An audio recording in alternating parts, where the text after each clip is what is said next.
Good morning. This is the Sunday School Review for July 26, 2020, titled Wisdom to Follow. Highlight verse 1. Let not your heart be troubled. Ye believe in God, believe also in me. Jesus lived his life fully. 3 years of ministry, and now we find him in the final week of his life. He will be crucified. He repeatedly prepared the disciples for his approaching suffering and death. This is where he gives his final words to his disciples. They have been with him for the full 3 years. They love him.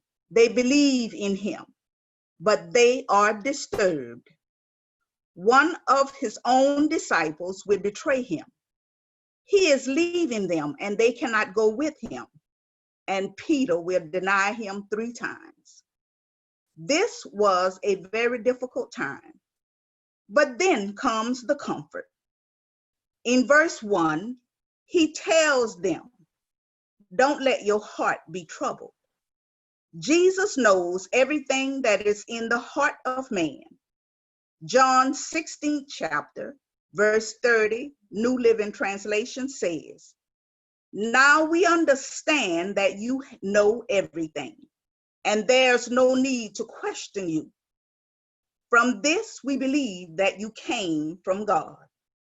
So, do you think Jesus would tell us the same thing with all that is happening in our society today?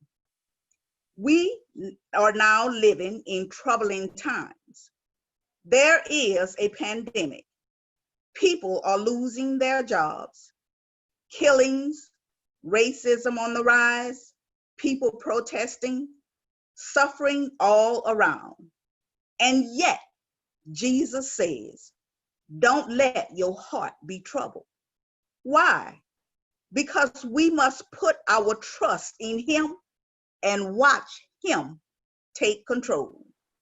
1 Peter 5th chapter verse 7 says, casting all your care upon him, for he careth for you. Please don't be overwhelmed by what life is throwing at us. Go to Jesus and be comforted.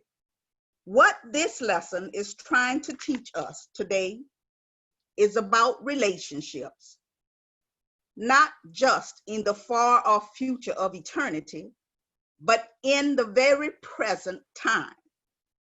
Today, studying these scriptures should make us consider the following. Number 1, what is our relationship with Jesus? Number 2, do we go to church looking for what we can get out of our time there? Number 3, are we ready to serve or be served?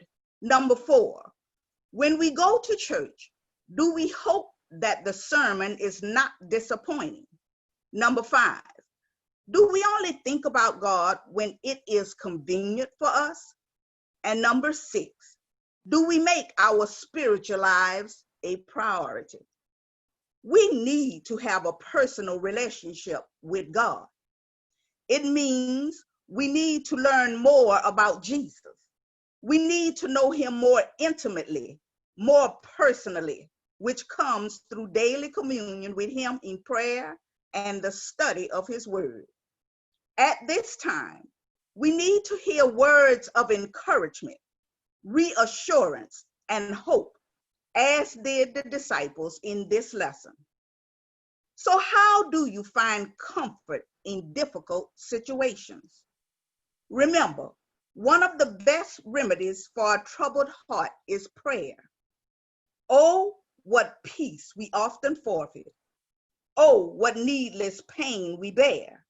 All because we do not carry everything to God in prayer. God gives us everything we need because he is everything we need.